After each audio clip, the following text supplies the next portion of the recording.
దేవా నీ చేతి నీడలో యేసయ్యా నీ చేతి నీడలో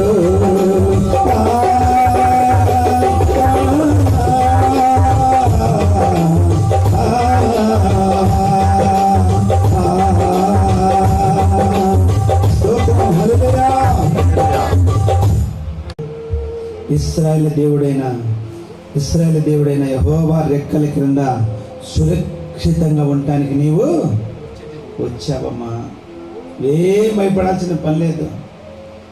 దేవుడు ఒకటి నీకు ప్రతిఫలం ఇస్తాడు, రెండోది ఆయన రెక్కల క్రింద నీకు ఆశ్రయము ఇస్తాడు. ఏమండి, నీకు ఆశ్రయం ఇవ్వటానికి మనం ఆరాధిస్తున్న దేవుడు సిలువలో 2 చేతులు చాపి మేకులతో కొట్టబడి ఆయన రక్తమంతా కార్చి నీ కొరకు ప్రాణం పెట్టిన దేవుడు నిన్ను వదిలిపెడతాడా? ఎందుకు నువ్వు ఒక్కోసారి కొంగిపోతావు, డేలబడిపోతావు?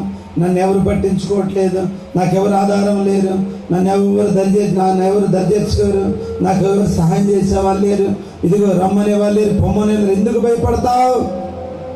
నీ కొరకు సర్వము ధారాళముగా ధారపోసిన దేవుడు నీ కొరకు రెక్కలు సాచి ఉంచాడు.